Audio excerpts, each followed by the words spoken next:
അപ്പോൾ ഗൈസ്, ഇന്ന് നമ്മൾ ഉണ്ടാക്കാൻ പോകുന്നത് ഗോതമ്പിൻ്റെ ലഡുവാണ്. അതിന് ഗോതമ്പ് നല്ലപോലെ വറുത്തെടുക്കാം. ഗോതമ്പും തേങ്ങയും നല്ലതുപോലെ വറുത്തെടുക്കാം.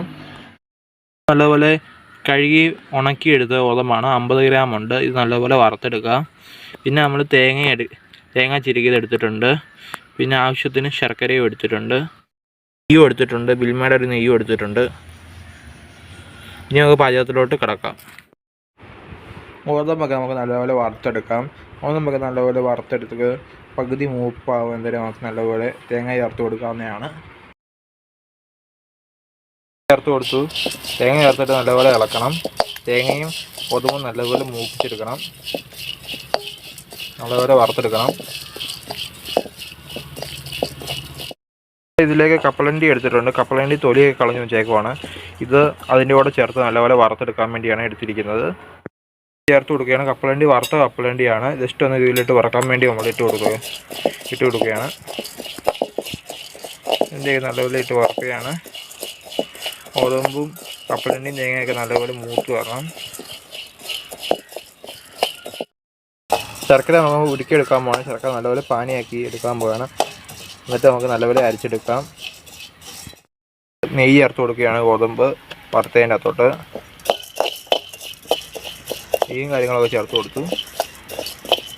ഗോതമ്പൊക്കെ അത്യാവശ്യം വറുത്ത് വന്നിട്ടുണ്ട്, നല്ലപോലെ മൂത്ത് വന്നിട്ടുണ്ട്. ആറിയ ശേഷം നല്ലപോലെ നമുക്ക് പൊടിച്ചെടുക്കാം. നമ്മൾ ആവശ്യത്തിന് വെള്ളം ചേർത്ത് കൊടുക്കുന്നുണ്ട്. അതിലോട്ട് നമ്മൾ ശർക്കര ഇട്ട് കൊടുത്തിരിക്കുകയാണ്. ശർക്കര നല്ലപോലെ പാനിയാക്കി എടുക്കാം. ഇവിടെ ഹാഫ് പോർഷനാണ് നമ്മൾ എടുത്തിരിക്കുന്നത്. ശർക്കര ഉരുക്കി വരുന്ന സമയം കൊണ്ട് നോക്കി നല്ലപോലെ പൊടിച്ചെടുക്കാം. ഗോതമ്പും തേങ്ങയും കപ്പലണ്ടിയും വറുത്തത് നല്ലപോലെ പൊടിച്ചെടുക്കാം. നല്ലപോലെ പൊടിച്ചെടുത്തിട്ടുണ്ട്. മിക്സിയുടെ ജാറിലിട്ട് നല്ലപോലെ ഉരുക്കി വന്നിട്ടുണ്ടെങ്കിൽ നമുക്ക് അടിച്ചെടുക്കാം. അടിച്ചെടുത്തിട്ടുണ്ടെങ്കിൽ നമുക്ക് ആ പാത്രത്തിലോട്ട് തന്നെ ഒട്ടുനൂൽ പരുവത്തിൽ നിന്ന് ഉരുക്കിയെടുക്കാം.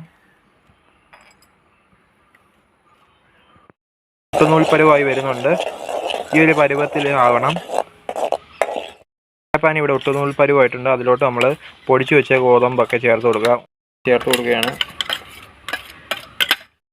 കപ്പലണ്ടിയും തേങ്ങയെല്ലാം ചേർത്ത് നല്ലപോലെ ഇളക്കിയെടുത്തിരിക്കുകയാണ്. വാങ്ങാം. എല്ലാം റെഡി ആയിട്ടുണ്ട്. ബോളുകളായിട്ട് നമ്മൾ എടുക്കാം. ഇവിടെ റെഡിയാക്കി എടുത്തിരിക്കുകയാണ്. അതുപോലെ ബാക്കിയുള്ള ബോളുകൾ നമുക്ക് റെഡിയാക്കാം. വളരെ ടേസ്റ്റിയായ ലഡു നമ്മളിവിടെ റെഡിയാക്കി എടുത്തിട്ടുണ്ട്. എല്ലാവർക്കും ഇഷ്ടപ്പെടുന്ന നല്ല ഗോതമ്പ് ലഡുവാണ്. വീട്ടിലെല്ലാവർക്കും ഉണ്ടാക്കാവുന്നതാണ്. എളുപ്പത്തിലുള്ള മെത്തേഡാണ് നമ്മളിവിടെ കാണിച്ചിരിക്കുന്നത്. അപ്പം അടുത്ത വീഡിയോയുമായിട്ട് നമ്മൾ ഇനിയും വരുന്നതായിരിക്കും. എല്ലാവരും വീഡിയോ ഇഷ്ടപ്പെട്ടെങ്കിൽ സബ്സ്ക്രൈബ് ചെയ്യാൻ മറക്കല്ലേ.